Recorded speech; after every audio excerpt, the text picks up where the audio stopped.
Hi there and welcome to Nico Higgs's video log on mapping my praxis. This is going to be an attempt to critically reflect upon my pedagogical practice. Basically what I'm going to try to do is I'm going to try to break down my teaching philosophy and then reflect on how that has matched up with the actual teaching I've done, specifically in my internship last semester. I hate doing these things because when you record this stuff, whether it's on video or in writing, it's so final. And I just know that, days from now, weeks from now, months, years from now, I'm going to look at this again and I'm going to hate it. I'm going to think it was stupid. But I do think it's important to take pause and to really reflect on what I think and what I believe and why and how well I'm actually doing it. And so this will be my attempt. So breaking down my teaching philosophy, or my pedagogical philosophy, is quite difficult. It's very fluid, it's so general, yet there's so many different layers and levels to it. But to communicate it, what I've tried to do is I've really thought about it and tried to pull it back and break it down to four essential pillars, is what I'm calling them. Just 4 main points, and those 4 points are inquiry learning, being chaotic, emphasizing the process over the product, and finally my mantra that I essentially live by and how that influences me in what I do.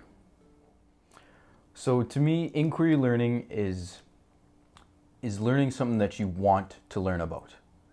In its simplest form, that's what it is in essence to me. And when we look at these new methods of teaching, oftentimes stuff like lecture or worksheets or what have you get a bad rap, specifically lecturing. And I don't think that's entirely fair. It's about, if you want to learn something, you will sit and listen to a lecture. I know this because I've been there and I've seen others, and it's very true. And I could think of numerous examples. But obviously if you just dive into a lecture, you're going to bore people and they're not going to be engaged and they're not going to learn when they're not engaged, and that is a problem.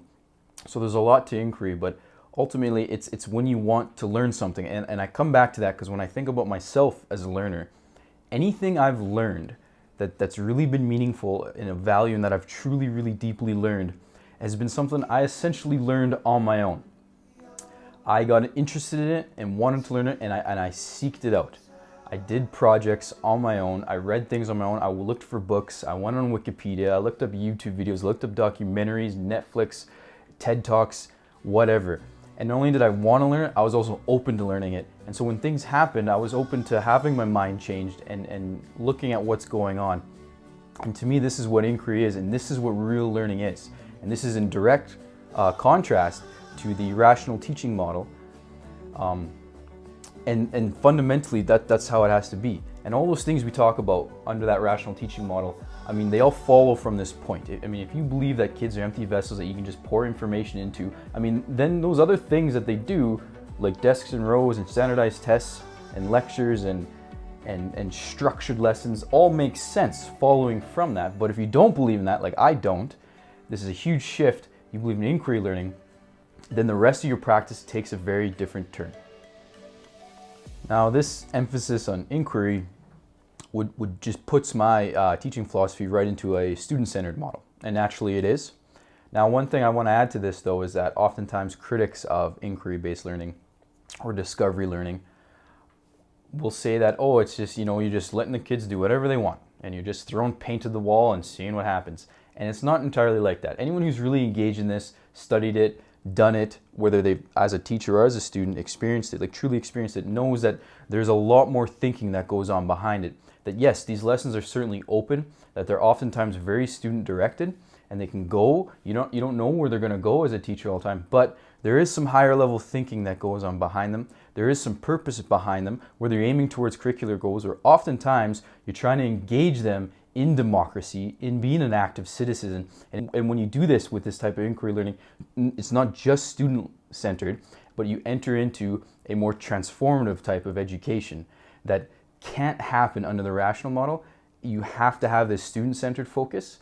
But like I said, it's not just freely letting the students do whatever they want. Certainly it's stuff they want to be interested in and where they take it, but you are guiding it oftentimes in very subtle but deeply rooted, deeply thought out ways.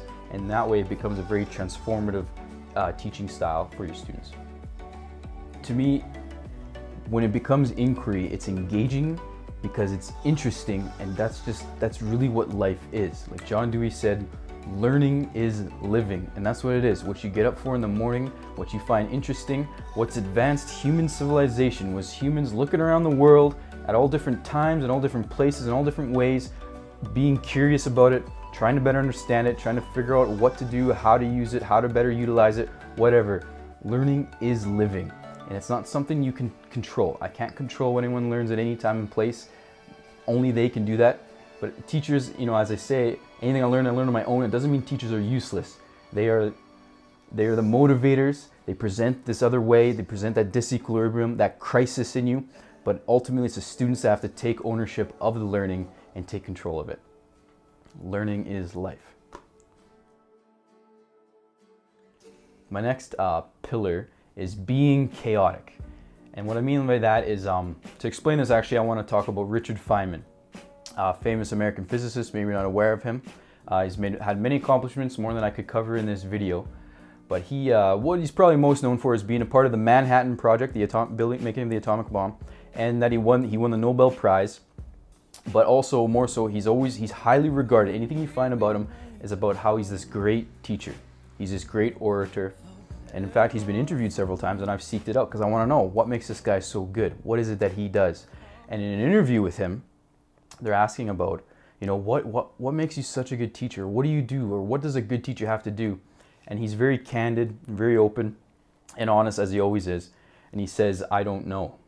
He says, I can't say what makes a good teacher.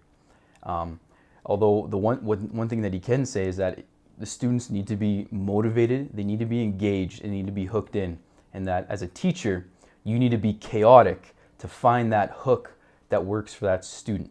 It has to be all different. You got to throw out all different ways. And you're not just throwing out random ones. They're well thought out. But, for example, if you're speaking very abstractly about some topic, some students might like that. They might like that mental challenge, or maybe they're capable of engaging abstractly and they like that. But then you got the student who's interested in the historical aspect who's bored. But then when you start talking about the historical aspect, well, now this other student's getting disengaged. And so now you got to bring in maybe a kinesthetic element, or maybe you got to talk about the puzzling element, or maybe current events, maybe something related to a video game, something in that certain culture, whatever. You have to have all these different hooks to bring the students in. You need to be chaotic. You can't always teach the same way. And this is especially true in teaching, but I see it in all walks of life all the time. People will do something and they will have success at it. Oftentimes, whatever it is, it can be as simple as maybe they win a board game, and they play it once, they win, and they think that's the way to do it. And then they do it every single time. And it doesn't always work like that. And so as a teacher, you teach a topic, maybe it really worked really well, and you think, hey, this is how I taught it. You can't do it the same way every single time. You need to be chaotic because all your students are different. All of them are unique individuals, and all of them need to take on the learning in their own way. And in order to do that, you have to be chaotic in your teaching, chaotic in a good way. By throwing out these different hooks and these different ways to motivate your students, recognizing that they're all individual people that have different interests and different likes and different motivations, you throw out those different ones, and when one finally works, you just let it take its place like a splinter in their mind. It's there and it grows, and sometimes it happens right away, sometimes it takes time, sometimes it's years later, and I know this from experience, years later, that as a student you reflect back on to what that teacher did or said or that experience that you had, and it's just there, and it starts to influence you and it takes over, and then from that you get interested in it, and from there you take it and you seek it out and you learn more from it in whatever form and whatever context that is. The third pillar I want to talk about is emphasizing the process over the final product. This is huge to me because I think traditionally our schools, and it's traditionally my school experience and really looking at the rational teaching model, is this emphasis on answer getting. It happens in all subjects. Perhaps the best example would be in math, where teachers always just focus on how can I get my students to get the right answer? And then they think if they get the right answer, they've done a good job, or that the student is learning. In a lot of ways, I disagree with that. And what's interesting is when you look at other countries that are doing really well in terms of education, not just on international test scores, but all different types of measures such as happiness and success in life. When you look at what these other countries are doing, and specifically in math, because I have such a math flavor and I always look at math, they've analyzed these things, and teachers, they'll take a problem or a situation and they'll think, how can I use this problem to teach my students some mathematics? And again, this works in other subjects. How can I use this problem to teach my students something about this subject, something about these outcomes? Whereas what you get oftentimes here in Canada and the States, and really in a Western model of teaching, is you get this, how can I use this, how can I get my students to get the right answer to this problem? And you got this emphasis on the final product. And what you get is you get students memorizing things and not really learning them and forgetting about them. And you get people not truly engaging in what they're doing and what they're learning and doing what they want, but essentially just playing the game to get the answer. And really, that's problematic in so many ways. But my alternative of focusing on the process, people always like to criticize, like, well, but they're not getting the right answer. And right away, it's not about getting the answer. But naturally, just fundamentally, if you think about it, if the process is sound, then the answer will follow. It has to. If the thinking and problem-solving process is sound, then that answer that follows has to be good. Now, I see this a lot in math, right? And it takes time to build up. And through this line of thinking, I'd almost prefer to have a student have a wrong answer, but have a really good explanation of their process to get there. Because then you can engage with that, you can see their learning, you can see where they're at, and you can work with it, and then you can see improvement. Whereas if a student just has an answer, if it's right, I mean, you don't know if it was lucky, you don't know if they're gonna forget it tomorrow, you don't know if they really learn anything, or maybe they know this stuff too well, and that you shouldn't be doing this kind of work with them. You should be pushing them harder or advancing them further. You don't get anything from the final answer, but you get a lot out of seeing the process, and that's why you need to emphasize that. What you often get with critical thinking, and it's a hard thing to define and talk about, and what happens a lot is people do a good job of recognizing hegemony or hegemony and hegemonic discourse. But what happens so often, what I'm trying to get at here, is that so many times you take one form of hegemony and you replace it with another form of hegemony. And this is kind of what Kumar talks about. And it's like you take this social hegemony that kind of comes from this common sense idea. You're socialized into it. This is kind of what society has, the normative ways that you're influenced. And you take that social hegemony and you replace it with an academic hegemony. And that's problematic. Now, I'm not trying to equate the two forms of hegemony because they're not the same. And as much as I would side with the academic form and think it's so much better, if you just give someone that and tell them to say that and make them recite it on a test, that's problematic, and you're really doing a disservice. I mean, it's better than not challenging and not presenting the other form of thinking, but it's not what you truly want to get at with true criticality and true critical thinking. If you're just replacing one form of hegemony with another, that person can't go on to critically challenge other paradigms, other ways of thinking, other situations of injustice, other articles or books or websites or TV shows, whatever. If someone's just told the answer, right? Or if they just say, hey, this person said it, so I'm going to say it too, that does a disservice to that person. So you can't just take one form of hegemony and replace it with another. As much as I think it's a better one, and it ultimately is a good thing, you need to give them the tools to think critically. And this is a hard thing. It's a really hard thing. I mean, if you come from that rational teaching model, you equate students making errors, and you equate teaching with when a student makes an error, a teacher steps in and fixes it and tells them what to think. But you can't do that, because in the long run, that doesn't do a good enough job. If you emphasize the process over the product, instead of just jumping in and telling them the right answer, you can wrestle with it. And it takes time, and it's not easy, and some of it's tough as a teacher to let go. But if you get them to develop their thinking, to explain their thinking, where it comes from, oftentimes they'll discover on their own that, well, really, I don't have a good reason. My dad just said that, or whatever the context is. They start to realize they don't have good reasons for these thoughts or for these beliefs, and there isn't sound logic, and you can unpack it, and you can play with it, and then all of a sudden, then they start looking at things in a different way. Everything has a certain slant. Now they need to see sources for stuff. Now they need to understand the logic. Now they want to have the actual statistics, or now they'll reserve judgment sometimes, or whatever the context situation, and you get that critical thinking process. And as I've been trying to say, if that process is there, they're going to come to that, academic hegemony idea, which I do think is an ultimately good idea and a good final answer, but you can't just give them that. They need to have that process. And there's a distinction there, and it can be kind of subtle sometimes, but it's a very important distinction. And without it, inquiry learning and true critical transformative education will fall on its head if you don't have that true process and critical thinking element to your teaching.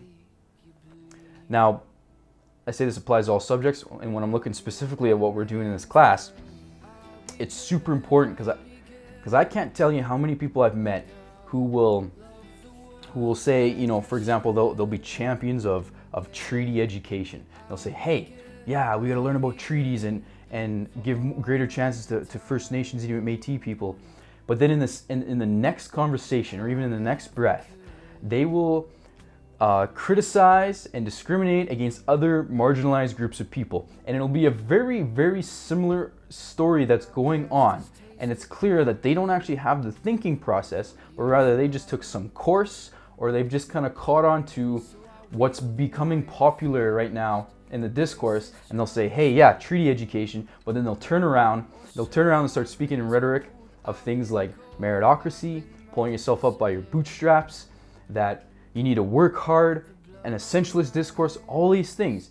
And so on the one hand, it's like they had this final product, this answer of that recognizing the treaty rights of First Nations people, and that we need to change things, and we need to help marginalized groups, and we need to look at this stuff. But yet at the same time, in very similar situations, the critical thinking clearly is not there, because they got the product and they didn't get the process.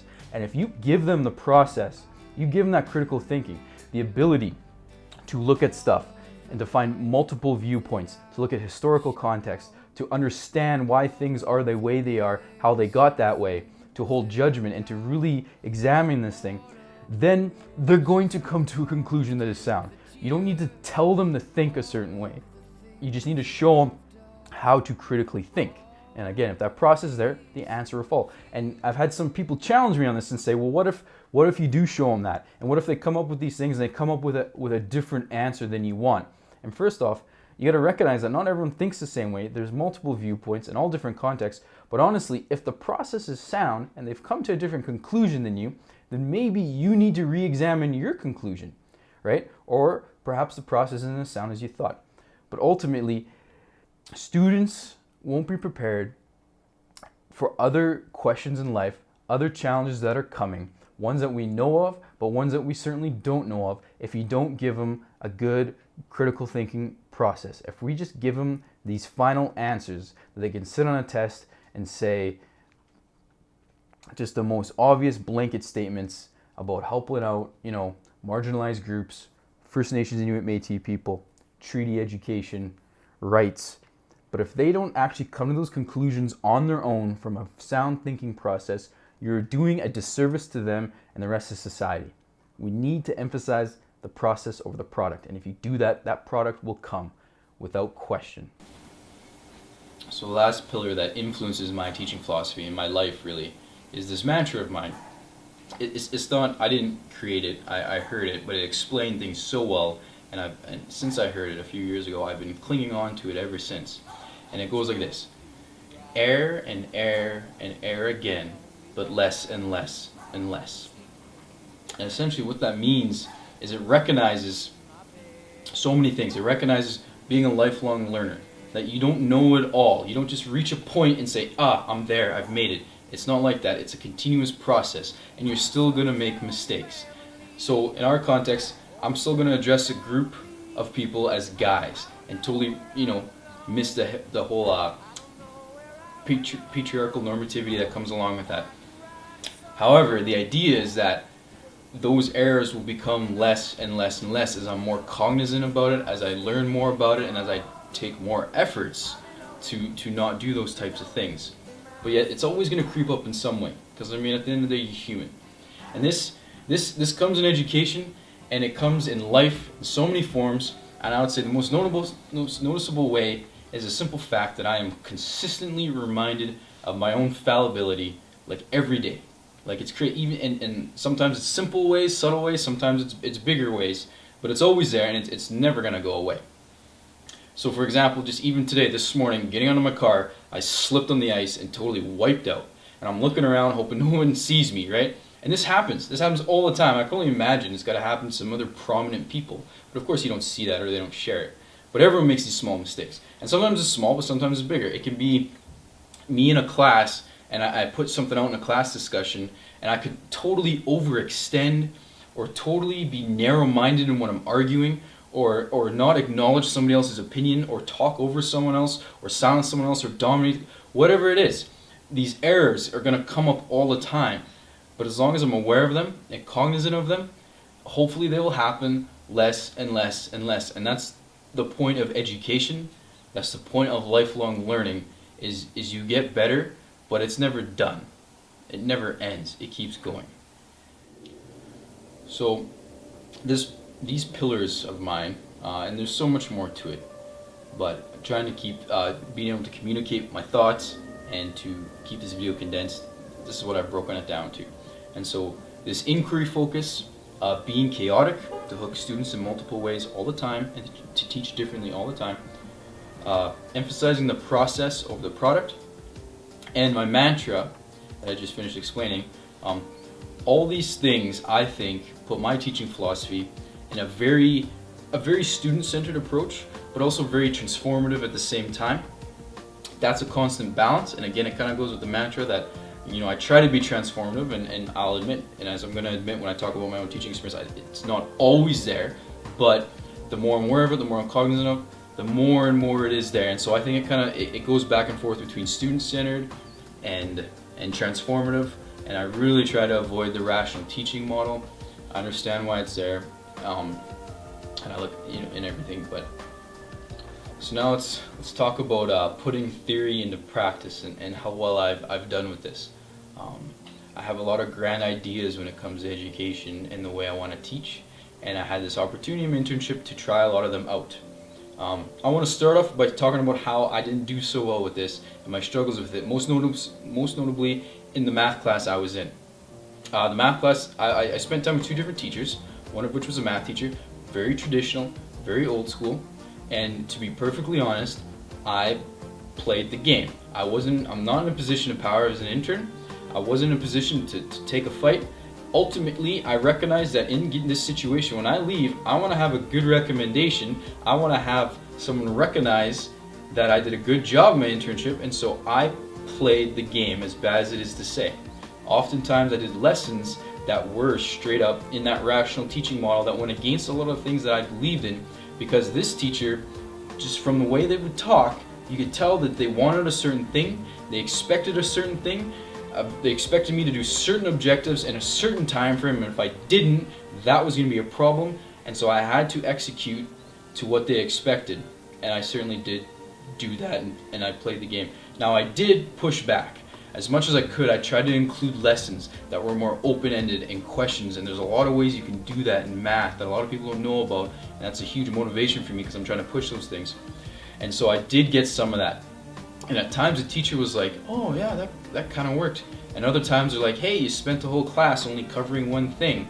And I was like, I don't think that's a problem. But anyways, this isn't about me and that teacher clashing. This is about me and the fact that for a lot of my teaching internship, I didn't fully engage with my theory, and that was tough, and it's something that I certainly need to work on and do more of. And it really makes me realize that this rational teaching model, it's, you know, historical. It has its roots in the Industrial Revolution and preparing people for the workforce, and that's why it is the way it is. It also comes from these beliefs that you can just control what people learn and that you can just pour, you know, the free array banking model.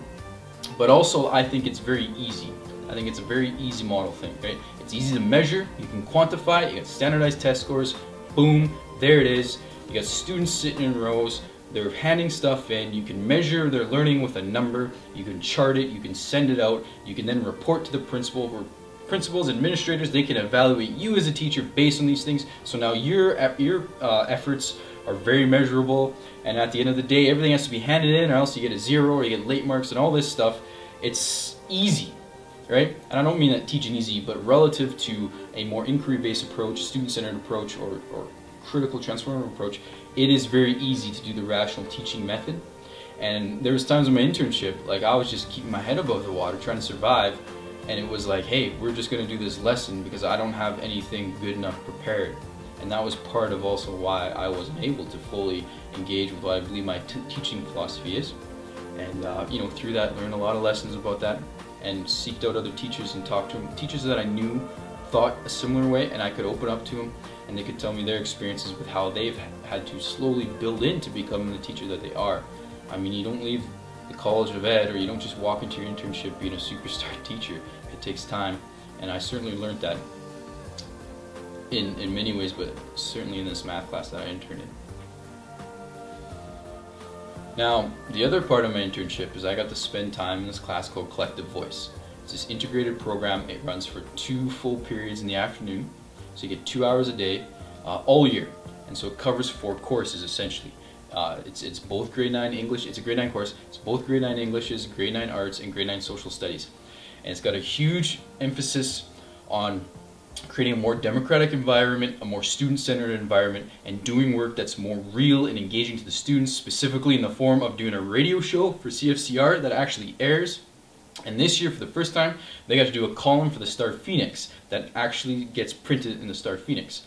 You know, and it falls into all these theoretical models I'm sure you've heard of, where students do work, right, oftentimes, and you get a mark and you throw it out and that's it. And no wonder they don't care more about it. But when you do something that's meaningful, for example, a radio show that airs or a column that prints, that's serious, that's real, that's tangible, that's meaningful. And it's interesting because in this class, any project that was traditional in the sense, it could be a poem or a hand-in or a writing or a journal entry, there were some students we struggled with to get them to hand it in, to get it done on time. They were doing it late, and eventually handed all these kind of stories, these same old stories.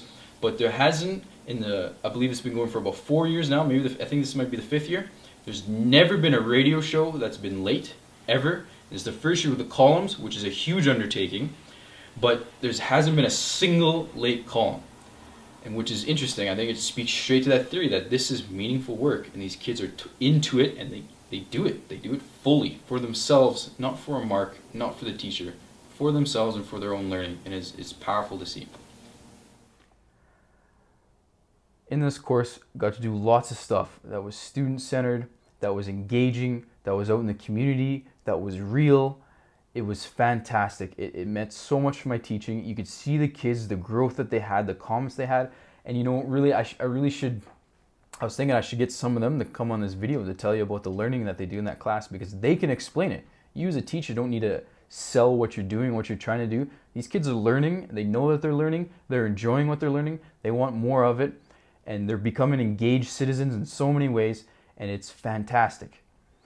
Now, with that said, not every lesson was unreal. You can't escape the fact that the institution of education right now is set up in still a very rational teaching way. And what I mean is specifically with secondary school, you got these 50-minute blocks that you have to sit into 5 days a week. That's how it is, and you move on. You have to hit these points in your curriculum. You have to do these things, and then move on.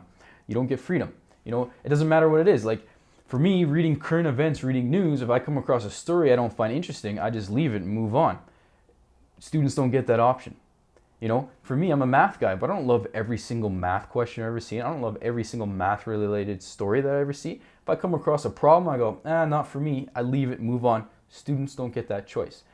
And so we got to have a lot more, we did get to have more of that in Collective Voice, because students did have more choice, but at the end of the day, there were some things that we had to do where you have administrators and sometimes even parents breathing down your neck that you have to do these things. And so it wasn't always this amazing, critical, changing the world experience. It wasn't always like that. However, this brings me back to my mantra again, this idea of airing less and less. I got to do more and more and more critical stuff, and I had less and less and less of the sort of rational teaching model, and it was way more effective. And I think, ultimately, what happens a lot is teachers, you get this idea that if you're not doing these amazing lessons every day, you're failing, or you're a bad teacher. If you suddenly go to lecture, that something's wrong. Or if you hand out a worksheet, that's a problem. And it's not. It's not. If you were lecturing and doing worksheets every single day, that would be an issue. But when you look around and you hear these new teaching ideas and these new ways to teach, and you see these lesson plans that teachers are sharing and that they're blogging about, I mean, you're seeing the best of the best. And the best of the best doesn't happen every day. You know, science teachers aren't doing explosions in chemistry class 5 periods a day, every day of the week. And so you got to kind of check that and recognize that it can't always be like that. I mean, just think about your own life. Like, you need days off. You need days that are more relaxed, maybe days that are more traditional, what have you. But ultimately, you try to have this critical aspect, engaging aspect, but not every single day is going to be you taking your class and marching down to City Hall with some signs causing a ruckus. It's just not going to happen. But ideally, you'll get more and more of that and less of the boring lecture, PowerPoint, worksheet, standardized test. So this has been a glimpse into what I think about my teaching philosophy and how well I've done actually living it out and putting my theory into practice. It hasn't been perfect, but there's been many opportunities I've had that it has worked out and many that it hasn't. And it comes back, I always come back to these fundamental things and really, you know, the more I learn, the more I realize I know very little and I got a long way to go. And the more I realize that I'm still making mistakes all the time, but that'll never go away. However, it's no reason to just say, oh, we all make mistakes. Hopefully there's gonna be less and less of them. Hopefully I will be more and more critical all the time. Hopefully I'll have more and more engaging lessons and critical lessons and student-centered lessons and less of the alternative to that. It's not always perfect, but you do the best that you can. I'm still learning. I'll always be learning. And that's how it goes.